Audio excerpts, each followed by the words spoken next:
यति बेला भागरथी भट्टको अन्तिम संस्कारको काम भइरहेको छ। महाकाली नदी किनारमा भारत र नेपाल जोड्ने महाकाली नदी किनारमा सेरा घाटमा भागरथी भट्टको अन्तिम संस्कारको काम भइरहेको छ।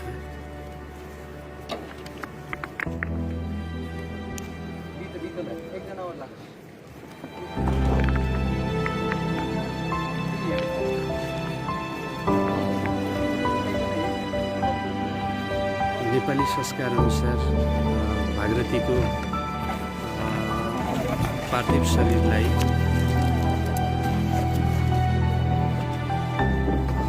विवाह नगरिएको कारण सीता दागबत्ती नदिएर अघि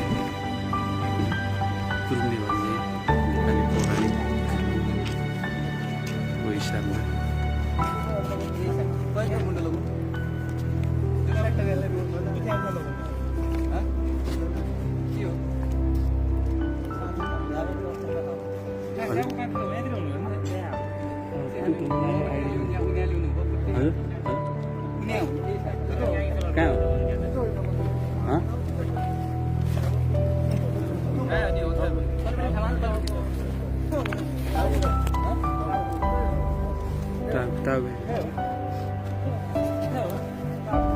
tahu itu loh kan.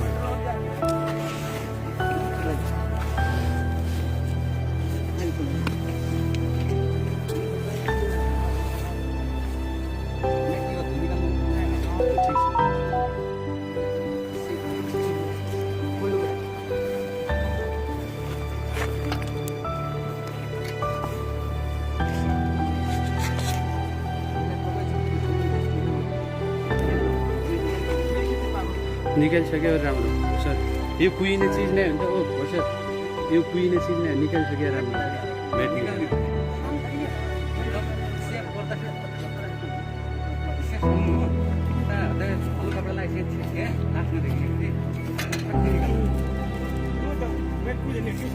कहाँ कुन्छ हेर, प्लास्टिक प्लास्टिक प्लास्टिक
त्यो रन्दिन के हुँदैन क्या, छोडिदिनु यो अलिक मसिलो पूजा बनाउनु पर्छ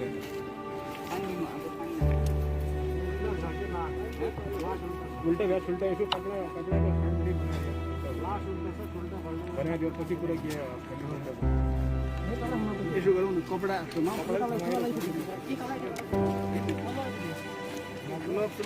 मान्छेले त्यसलाई पल्टाउनु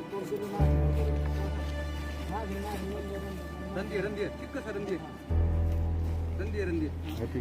बरु ल खुट्टा उ गरौँ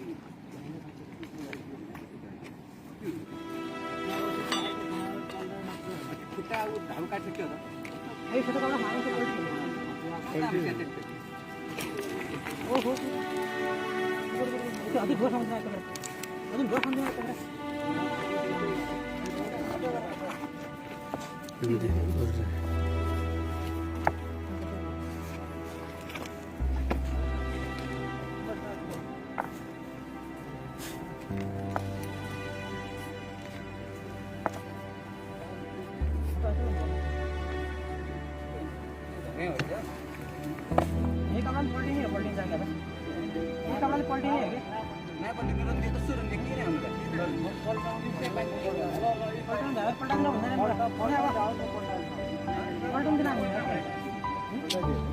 भइहाल्यो छोड्दिनु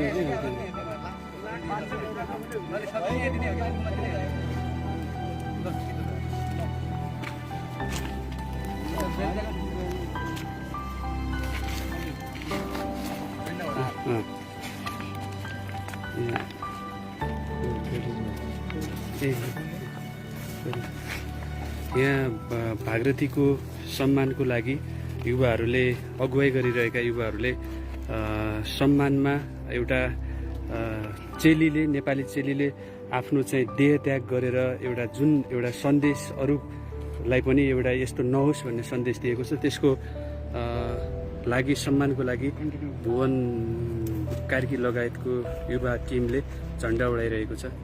हामी जुन भारतीय बहिनीले आफ्नो नारीहरूको अस्मिता जोगाउनको निमित्त आफ्नो बरु प्राण त्याग गर्नुभयो र नारीको अस्मिता जुन जोगाउनु भएको छ त्यही सम्मानको लागि एउटा भारतीय बहिनीको लागि मात्रै नभएर सिङ्गो नेपाली नारीहरूको सम्मानको लागि आज हामी राष्ट्रिय झन्डा उडाएर भारतीय बहिनीलाई एउटा सम्मानको साथ उहाँको आज विसर्जन हुँदैछ। त्यही हो अब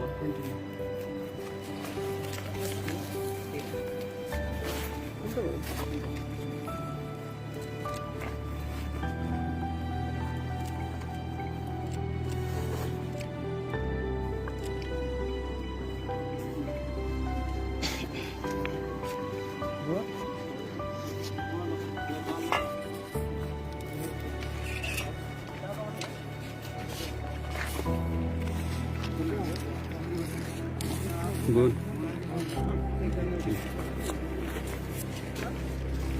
मोहन धारण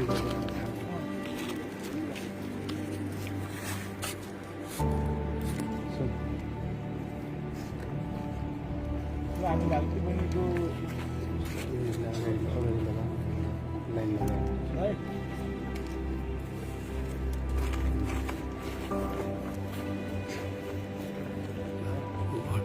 हामी इन्डियन मोहन धारण गर्छु भारतीय बहिनीको सम्मानको लागि र उसको आत्माले अब पनि बास आफ्नो बास भनेर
यहाँ एक मान्छे कोही नभएर हामी खोइ काम गर्छ अहिले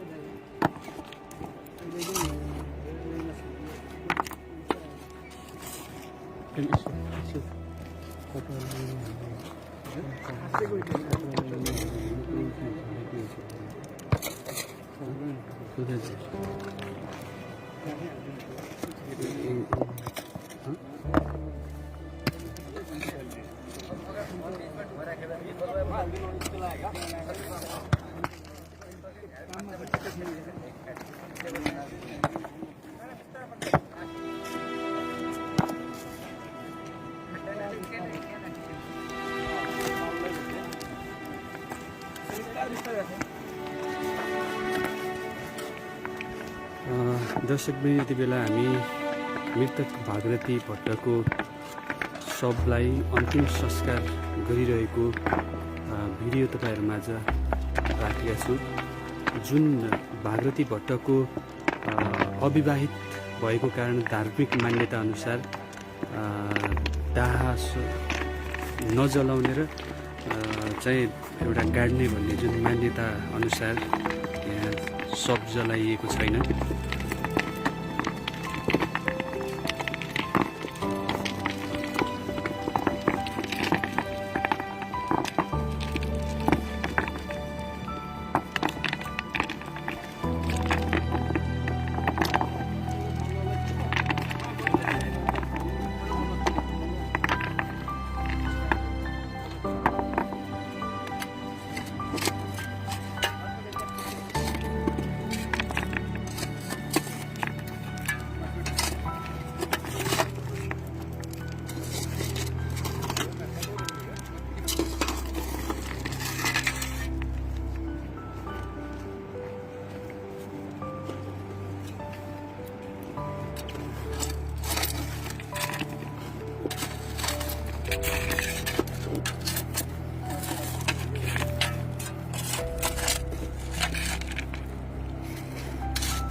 यो दुःखद भिडियो तपाईँहरूलाई प्रस्तुत गरिरहँदाखेरि हामीलाई पनि एउटा दुःख लागेको छ। यो यस्ता भिडियोहरू अबका दिनहरूमा बनाएर तपाईँहरू माझ पस्किन नपरोस्।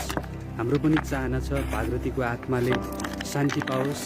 यस्ता भागरथीहरूले जुन आफ्नो ज्यान त्यागेर एउटा चाहिँ सन्देश छोरीहरूले कति दुःख छ अथवा छोरीहरूले भोग्नु परेको जुन पीडालाई एउटा चाहिँ आफूले आफ्नो जीवन त्याग गरेर सम्पूर्ण माझ सन्देश दिएर जानुभएको छ। यो भागरथीको आत्माले शान्ति पाओस् र यस्ता भागरथी जस्ता अरू चेलीहरूले दुःख भोग्न नपरोस्। नेपालको जुन परिवेशमा एउटा त्रसित वातावरण बनेको छ बलात्कारपछि हत्या गर्ने, यस्ता जघन्य अपराधहरू अबका दिनमा नहुन् र यस्ता जघन्य अपराध गर्ने अपराधीहरूलाई कानुनको कटघरामा उभ्याएर कडाभन्दा कडा सजाय मिलोस् र त्यसमा सबैको साथ सहयोग रहोस् भन्दै यो लाइभबाट अहिलेको लागि हामी बिदा माग्छौँ।